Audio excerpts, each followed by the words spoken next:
예수님은 우리를 구원하시기 위하여서 이 땅에 오셨습니다. 하지만 사람들은 예수님을 환영하지 않았습니다. 오히려 예수님을 핍박하였고 예수님을 십자가에 달아버렸습니다. 그럼에도 불구하고 예수님은 자신의 구원의 사역을 조금도 부족함 없이 완벽하게 완성하셨습니다. 그것을 기념하는 절기인 부활절이 우리에게 다가오고 있습니다. 부활절을 맞이해서요, 오늘날 이렇게 타락한 이 한국교회의 모습, 또 우리들의 연약한 모습을 보면서 가끔 이런 생각들을 해보게 됩니다. 만약에 예수님께서 2000년 전에 베들레헴에 오시지 않고 오늘날 우리 한국교회에 오신다면 어떻게 되었을까? 그래서 예수님께서 이 한국교회에 오셔서 우리의 죄를 지적하고 우리에게 회개하라, 천국이 가까이 왔다라고 말씀하셨을 때 우리는 예수님을 어떻게 대할까요? 예수님의 십자가의 사역을 감당하실 때 가슴을 치며 회개하고 예수님을 바라보면서 눈물을 흘리며 안타까운 마음도 있지만 감사한 마음으로 고이 보내드렸을까요? 부족한 우리의 모습을 보면서 어쩌면 우리도 저 2000년 전의 유대인처럼 예수님을 저 십자가에 못 박아 버릴지는 않을까 하는 생각이 듭니다. 오늘 여러분과 함께 나누고 싶은 말씀은요, 우리가 어떻게 하면 보다 더 좋은 믿음, 더 좋은 신앙을 가질 수 있을까, 또 그 신앙을 가진다라는 것이 무엇인가를 함께 고민해 보고자 합니다. 특별히 어린아이처럼이라는 주제를 가지고요, 제목을 가지고 영광 받으실 우리 예수님 앞에서 우리가 어떻게 서 있어야 할지를 함께 고민해 보고자 합니다. 우리가 읽은 본문 앞에 보면은요, 어떤 내용이 나오는지 좀 살펴보면 회개하지 않은 도시들을 향한 예수님의 책망의 모습이 기록되어 있습니다. 예수님께서는 많은 권능을 보여주셨지만 이들은 여전히 회개하지 않고 하나님 앞에 나오지 않습니다. 21절에 보니까 성경 마태복음 11장 21절에 이렇게 기록하고 있습니다. 화 있을진저 고라시나, 화 있을진저 벳사이다야, 너희에게 행한 모든 권능을 두로와 시돈에 행하였더라면 그들이 벌써 베옷을 입고 제에 앉아 회개하였으리라. 고라시는 예수님 초창기에 사역하셨던 사역의 중심지였습니다. 벳세다는 베드로와 안드레와 빌립의 고향이며 소경의 눈을 뜨게 하신 곳이기도 합니다. 이처럼 고라신과 벳세다는 예수님의 많은 권능과 능력을, 가르침을 베푸신 곳입니다.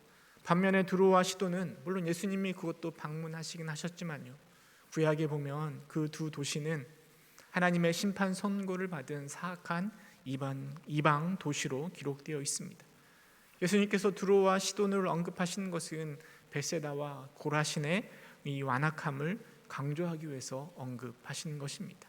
그렇게 많은 예수님의 기적과 가르침을 들었음에도 불구하고 회개하지 않고 변함없는 그 고라신과 벳세다를 예수님이 책망하신 것입니다.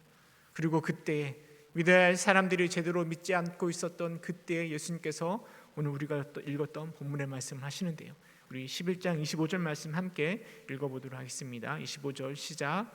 그때에 예수께서 대답하여 이르시되 천지의 주제이신 아버지여, 이것을 지혜롭고 슬기 있는 자들에게는 숨기시고 어린아이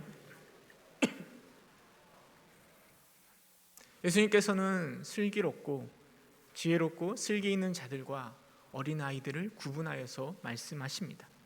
하나님이 이것을 감추시고 보여주신다라고 하였을 때 이것은 예수 그리스도를 통한 구원, 복음을 말하는 것입니다. 그리고 이것을 귀한 복음을 지혜롭고 슬기 있는 자들에게는 감추시고 어린 아이들에게는 나타내셨는데 이게 참 감사하다라고 주님이 말씀하십니다. 언제 생각해 보면 그 귀한 지혜이고 복음, 구원 사역은요, 당연히 슬기 있고 지혜로운 자들에게 먼저 알려질 것 같습니다. 그런데 이상하게도 하나님은 지혜롭고 슬기 있는 자들에게는 감추시고 아무것도 알지 못하고 지혜도 없고 경험도 없는 아이들에게 나타나시겠다라고 말씀하고 있습니다. 그렇다면 이 지혜롭고 슬기 있는 자들은 누구를 가리키는 것일까요? 우리는 쉽게 단순히 이들이 지적으로 또 머리가 똑똑한 사람들이 하나님을 믿는 것이 참 어려울 것이다 라고 생각해서는 안 될 겁니다. 만약에 그렇게 생각하면 서울대학교 나온 사람들은 아무도 예수님을 믿지 못할 것입니다. 이것은 단순히 어떤 지적인 수준이나 경험이 많고 적음을 말하는 것이 아니라 어쩌면 그 앞에서 말씀하였던 고라신, 벳세다와 연결시켜서 생각해 볼 수 있는 것 같습니다. 그럼 벳세다와 고라신에는요, 성경의 지혜나 또 메시아에 대한 지식을 풍성히 가지고 있는 사람들이 많이 있습니다. 그런데 그들이 알고 있는 지식으로 살아가는 것이 아니라 세상의 지혜, 세상의 가치관으로 만족하며 그들은 살아가고 있는 것입니다. 사실 메시아에 대한 구약 성경의 가르침은 알고 있고, 그리고 그 구약 성경의 예언대로 모든 것을 다 예언을 다 그대로 행하시는 예수님의 놀라운 권능을 보았다라면 당연히 예수님을 그리스도로 생각할 것이고 예수님을 따르는 것이 마땅할 것입니다. 하지만 그들은 그렇지 않았습니다. 지식과 지혜는 있지만 하나님의 가르침을 따르는 것이 아니라 세상의 가르침, 세상의 이해로, 그 가치관으로 만족하고 있습니다. 그리고 그 세상의 것들을 따라 살아가는 것이죠. 그런 자들에게는 복음이 감추어지는 것입니다. 오늘 우리도 마찬가지입니다. 우리들이 성경을 정말 많이 알고 있지 않습니까? 하나님이 기뻐하시는 것이 무엇인지 우리는 정확하게 잘 알고 있습니다. 하지만 우리의 지식과 삶은 굉장히 차이가 많이 있습니다. 아는 대로, 우리가 믿고 있는 대로 살아가지 못하는 거죠. 우리가 많이 알고 있는 말씀 중에 대표적인 것이 저희 집의 가훈이기도 한데요, 원수를 사랑하라입니다. 원수를 사랑하는 것. 하나님의 가르침은 원수까지도 사랑해야 된다라고 말하고 있습니다. 우리는 그것을 너무나 잘 알고 있죠. 그런데 그 말씀을 따라 세상 가운데 살아가지 않습니다. 왜냐하면 우리에게는 세상의 지혜가 더 많기 때문입니다. 원수는 사랑해야 될 존재가 아니라 원수는 혼내줘야 되고 복수해야 될 존재로 우리가 더 많이 알고 있지 않습니까? 그래서 원수를 사랑하라라는 말씀을 알고 있지만 우리의 삶 가운데 말씀을 따라 살아가지 않습니다. 원수를 사랑하지 않고 싫어합니다. 성경의 지혜를 알고 있지만 그것을 붙들고 살아가는 것이 아니라 더 지혜롭고 더 실제적이며 더 실용적인 세상의 지혜를 쫓고 있는 지혜롭고 슬기 있는 자들에게는 우리 예수님이, 구원의 사역이, 복음이 보여지지 않는 것입니다. 그래서 예수님께서는 그런 그들에게 복음은 보여지지 않고 감추어질 것이다 라고 이야기하고 있습니다. 혹여나 우리가 그런 자들이 되지 않도록 조심하고 조심해야 될 것입니다. 여러분, 그렇다면 어린아이들은 누구를 가리키는 걸까요? 여러분들 어린아이 하면 누가 생각나십니까? 제 첫째 딸이 이제 중2가 되었거든요. 제가 볼 때는 아직도 어린아이일 것 같은데 근데 얘가 너무 커버렸습니다. 그래가지고 아내보다도 더 커가지고요, 어떨 때는 이게 안아주기도 부담스럽고 징그러울 때가 있습니다. 둘째가 한 10살 정도 됐는데요, 10살 정도 되니까 그래도 귀엽고 깜찍하고 어린아이일 것 같으면서도 어린아이가 아닐 것 같은 그런 경계에 있는 것 같습니다. 어린아이 하면 더 어린, 더 유치부 아이들, 영아부 아이들, 이런 아이들을 생각해 볼 수 있는 것 같은데요.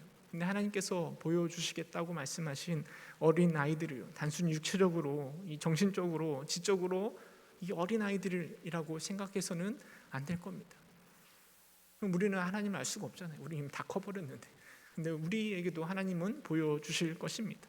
여기서 말씀하는 어린 아이들은요, 그냥 단순히 그냥 육체적으로, 지식적으로 어린 아이가 아니라 어린 아이들이 가지고 있는 특성들을, 그 특징들을 가지고 있는 사람들을 예수님이 염두에 두고, 그리고 그들에게 그 천국의 귀한 것들을 보여주시겠다, 나타내 주시겠다라고 말씀하시는 것일 것입니다. 그렇다면 어린 아이들이 가지고 있는 특성이라는 게 무엇이 있을까요? 저는 3가지를 생각해 보았는데요. 첫 번째로는 우리 어린 아이들의 특성은 내가 무지하다라는 것을 깨달은 자들입니다. 지혜롭고 슬기 있는 자들은요, 반대되는 사람들이죠. 이들은 자신들에게 지혜가 있고 슬기롭다는 것을 잘 알고 있습니다. 그러나 어린 아이들은요, 내가 지혜가 없고 슬기롭지 못하다라는 것을, 무지하다라는 것을 너무나 잘 알고 있는 자들입니다. 그래서 이들은 자신의 부족함을 알고 예수님께로 나아오는 것입니다. 하지만 이 무지는요, 세상적인 기준에서 아는 것이 별로 없고 지식이 별로 없고 이런 것을 말하는 것이 아닙니다. 이 무지라는 것은요, 전능하신 하나님 앞에 섰을 때, 예수님 앞에 섰을 때 그 크신 사랑과 인격과 그 크신 위대하심 앞에 설 때 내가 얼마나 무지한 사람인가를 깨달은 자들, 그래서 예수님의 무한하신 지혜 앞에서 내가 가지고 있는 것이 정말 보잘것이 없다라는 것을 절실하게 느끼는 자들이라 할 수 있을 것입니다. 예수님 앞에서 자신의 연약함을 경험한 사람들은요, 예수님의 발 앞에 엎드려 고백하는 거죠. 예수님, 제가 죄인입니다. 나는 죄인입니다. 나는 아무것도 할 수 없습니다. 여러분, 이런 자들에게 하나님께서는 천국의 귀한 복음들을 나타내 주시는 것입니다.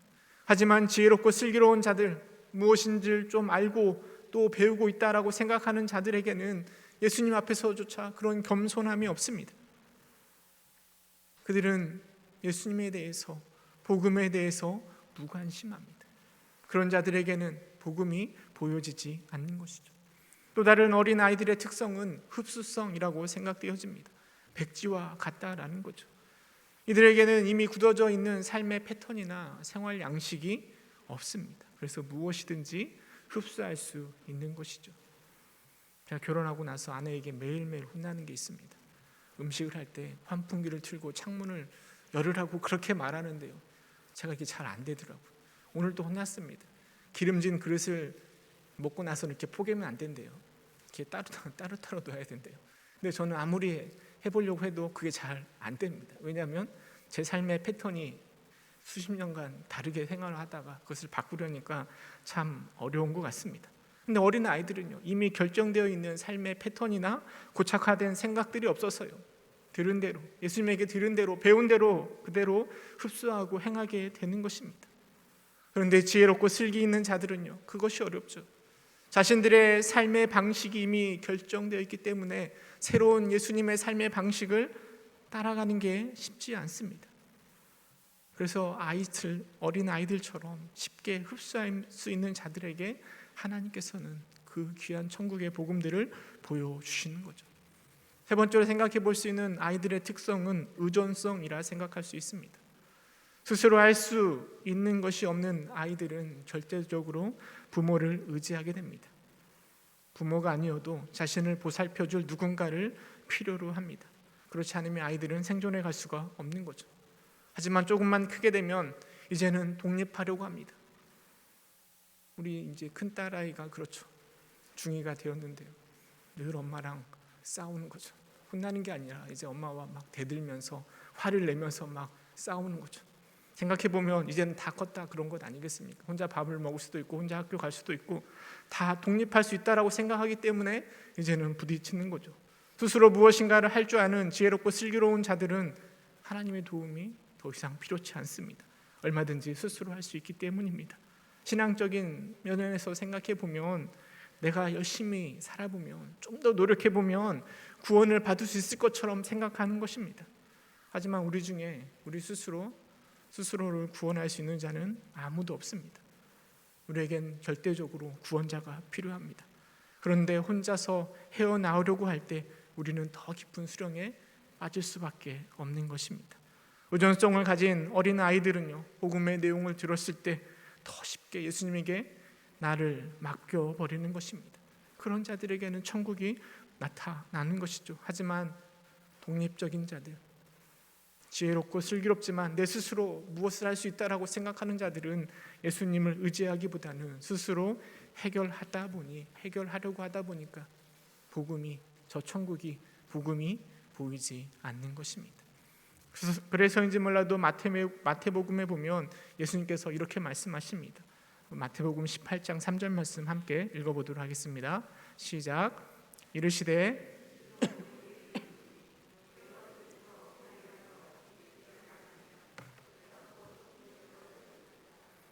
우리가 어린 아이와 같이 되었을 때 우리가 천국에 들어갈 수 있다라고 예수님께서 말씀하고 계십니다. 이 말씀을 잘 생각해 보면 누가 천국에 들어갈 수 있는지를 분명하게 알 수 있습니다. 많은 사람들 중에 어린 아이와 같은 사람들이 들어갈 수 있습니다. 앞에서 제가 언급하였던 어린 아이와 같은 그 특성들을 가진 사람들에게 복음이 보여지는 것이고 천국에 들어갈 수 있는 것입니다. 그리고 오늘 본문 25절에 보면 어린 아이들에게 그 천국이 보여지고 지혜롭고 슬기로운 자에게 감추어진 것이 우리 예수님께서 감사하다라고 언급하고 계십니다. 근데 저는 좀 궁금한 게 있는데요, 왜 그런 하나님의 구원 방법을 놓고 어린 아이들에게 보여주고 어린 아이들이 들어갈 수 있다라는 천국의 모습을 바라보면서 왜 예수님은 감사하다라고 말씀하셨을까요? 저는 이 어린 아이들에게 복음을 보여준다라는 것을 감사하는 이 예수님의 모습을 보면서 이 어린 아이들에게만 보여지는 복음의 또 다른 특성, 바로 은혜로서의 복음에 대해서 좀 더 묵상해 볼 수 있었던 것 같습니다. 어린아이에게 보여주신 것을 감사하다고 말씀하신 이후에 이어서 27절에 예수님께서 이렇게 말씀하십니다. 내 아버지께서 모든 것을 내어주셨으니 아버지 외에는 아들을 아는 자가 없고 아들과 또 아들의 소원대로 계시를 받은 자 외에는 아버지를 아는 자가 없느니라. 여기서 아버지는 하나님을 말하는 것이고, 그리고 아들은 예수님을 말하는 것입니다. 하나님의 구원의 모든 것을 아들은 예수에게 다 주셨습니다. 하지만 하나님 외에 아들을 아는 자들이 없습니다. 또한 아들이나 계시를 받은 자 외에는 아버지를 아는 자가 없다라고 이야기하고 있습니다. 이 말씀 구절은요, 우리가 구원을 어떻게 바라봐야 하는지를 잘 보여주는 것 같습니다. 여러분, 계시라는 게 하나님께서 자신을 우리에게 보여주는 걸 계시라고 말하잖아요. 하나님께서 우리에게 보여주시지 않으면 우리는 하나님을 알 수가 없습니다. 뿐만 아니라 복음도 마찬가지죠. 하나님만 알고 있고 예수님만 알고 있는 이 귀한 복음을 우리 주님께서 우리의 마음 가운데 비춰주시지 않으면 우리는 그 귀한 것들을 알 방법이 없는 것입니다. 이 말씀은 바꿔 생각해 보면 복음에 담겨져 있는 구원이라는 것은요, 모든 것이 다 하나님의 은혜임을 우리에게 분명하게 말해주고 있습니다. 우리가 구원받을 수 있고 예수 그리스도를 통하여 저 천국을 소망하며 살아갈 수 있는 것, 이게 다 우리에게서부터 온 것이 아니라 오직 하나님이 우리에게 주신 귀한 선물임을 말해주고 있는 겁니다. 그런데 우리들은요, 자꾸 지적인 연구 또 활동을 통해서 하나님을 알고 하나님이 준비하신 복음, 그 구원을 가지려고 합니다. 우리가 가지고 있는 복음은 또는 구원은 우리가 지적으로 이해하고 사고하여서 알 수 있는 것이 아닙니다. 차근차근 탐색하고 연구하여서 얻어지는 결과가 아닙니다. 이 복음은, 이 구원은 하나님이 우리에게 일방적으로 행하신 결과이고, 우리는 이것을 하나님이 우리에게 알려주실 때 그것을 알 수 있고 믿을 수 있는 것입니다. 복음은 하나님의 선물입니다. 우리가 뭘 해서 얻게 되는 게 아니라 하나님께서 하늘에서 뚝 떨어뜨려 주신 하나님의 선물입니다. 예수님은 니고데모에게 그 거듭남의 비밀에 대해서 말씀하실 때 마치 바람과 같다라고 이야기하고 있습니다. 분명 우리 눈에 바람은 보이지 않습니다. 하지만 우리는 그 바람이 있다라는 것을 알고 있지 않습니까? 산들산들 불어오는 봄바람에서부터 모든 것을 다 날려버릴 수 있는 태풍에 이르기까지 우리는 그 바람을 볼 수는 없지만 잘 알고 있습니다. 구원도 마찬가지죠. 복음도 마찬가지죠. 그게 어디서 어떻게 오는지 우리는 잘 알지 못합니다. 그러나 우리는 그 복음을 느낄 수 있고 그 구원을 느낄 수 있고 구원이 하나님에서부터 온다는 것을 너무나 잘 알고 있습니다. 그래서 우리는 그 구원을, 그 영생을 하나님의 은혜라고 말하는 것이고, 그 은혜로 인해서 슬기롭게 지혜 있는 자가 되는 것이 아니라 어린 아이들에게 보여주는 것이 감사하다라고 우리 주님께서 말씀하고 있는 것입니다. 따라서 어린 아이들에게 보여주신다고 할 때요, 이것은 물론 어린 아이들이 가지고 있었던 특성들을 생각해 볼 수도 있지만 더 나아가서요, 복음과 구원의 모든 것이 우리의 능력과 지혜와 상관없이 하나님의 은혜임을 더욱더 분명하게 보여주는 것입니다. 그런데 우리는 어리석어서 그 은혜의 복음을 여전히 이해하지 못하고 있는 것 같습니다. 자꾸만 하나님 앞에서, 복음 앞에서 무엇인가를 또 알아가려고만 노력하고 있습니다. 나는 어린아이 취급하지 않겠다. 나는 내 손으로, 내 능력으로, 내 머리로 원하는 구원을 이루어 갈 것이다. 알지도 행하지도 못하면서 열심히 노력만 하고 있는 우리의 어리석은 모습 때문에 때로는 우리가 그 신비로운 복음의 능력을 놓치고 있지는 않습니까? 예수님께서는 슬기롭고 지혜로운 자들에게 숨기신다 말씀하십니다. 대신에 어린아이들에게 보여주신다 말씀하심으로 은혜의 복음임을, 오직 은혜로서 그 복음을 받아들일 수 있음을 우리에게 분명하게 말씀하고 계시는 것이죠. 어린아이들에게 나타내 주시겠다라는 그 하나님이 우리에게 정말 원하고 바라시는 것이 무엇일까? 여러분 고민해 보시기 바랍니다. 은혜로 복음을 부어주신 하나님이요, 오늘 우리에게 무엇을 원하실까요? 여러분, 과학자들은요, 저 넓은 우주를 파악해 보려고요 열심히 별의별 연구를 다 합니다. 많은 가설을 세우고 그것을 증명해내고 탐구하고 망원경을 만들고 우주선을 보내서요, 그래서 그 우주가 무엇인지를 알아가려고 합니다. 그럼 어떤 책에 보니까 우주의 별들이요, 그 우리 지구에 있는 모래알의 수보다 더 많다고 하더라고요. 그럼 모래알의 수가 얼마나 많을까요? 한 줌만 지어도 이 안에 모래알이 한 1000알 정도 있을 텐데, 저기 우리 근처에 있는 해변에 있는 모래알의 수를 우리가 평생 세도 그 모래알의 숫자를 세지 못할 겁니다. 우리가 아무리 노력하고 연구한다고 해서 우주의 얼마만큼 알 수 있을까요? 마찬가지로 하나님은 우리 우주보다도 훨씬 더 위대하고 넓으신 분 아니십니까? 근데 우리가 하나님을 알아가겠다라고 우리가 가지고 있는 모든 것들을 동원하여서 상상하고 연구하여 하나님을 파악하고 구원의 서정들을 다 이해하는 것이 가능할까요? 하나님이 우리에게 그런 모습을 바라고 계실까요? 저는 절대 아니라고 생각합니다. 물론 하나님을 아는 것 중요합니다. 하지만 그 알문 단순히 창조주로서, 주권자로서 지식적으로 하나님이 누구신지를 아는 것이 아니라 개인적으로 하나님을 아는 것, 친밀한 관계를 맺음으로 아는 것, 이것이 우리에게 더 필요한 것 아닐까요? 그것을 더 하나님이 바라시지 않을까요? 나를 사랑하시며 나를 위하여 십자가를 짊어지셨을 뿐만 아니라 지금도 나와 동행하시고 나의 삶을 인도하신 그 하나님을 개인적으로 아는 것, 그게 더 소중한 것 아닐까요? 개인적인 관계 속에서 하나님과 맺게 되는 그 친밀함, 의지하려는 마음, 그 관계적인 알을 우리 하나님은 우리에게 더 바라실 것입니다. 우리가 어려움에 처해 있을 때 혼자 끙끙거리는 것이 아니라 하나님께로 나아와 하나님께 아뢰고 하나님의 도움을 구하는 자, 우리가 기쁠 때 누구보다 먼저 하나님을 생각하고 하나님을 바라볼 수 있는 자, 그게 하나님이 원하시는 우리의 모습 아닐까요? 예수님이 자신을 이렇게 소개합니다. 내가 곧 길이요 진리요 생명이니 나를 말미암지 않고서는 아버지께로 올 자가 없느니라. 하나님과의 친밀한 관계는 길이 되시고 진리가 되시고 생명 되신 예수 그리스도를 통하여 만들어갈 수 있습니다.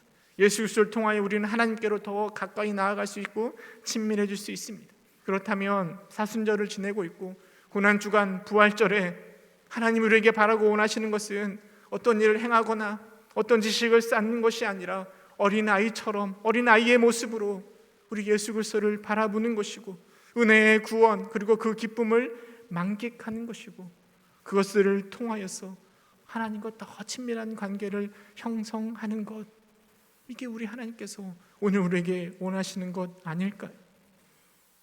그냥 단순히 하나님 앞에 서서 예수님 앞에 서서 예수님을 깊이 묵상하고 예수님이 주신 은혜의 선물을 받으면 되는 겁니다.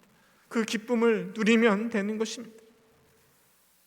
제가 설교를 준비하면서도요, 마음에 찝찝한 마음이 생기는 거예요. 무엇인가를 해야 된다라고 자꾸 말씀드리고 싶은 욕심이 생겨나는 거예요.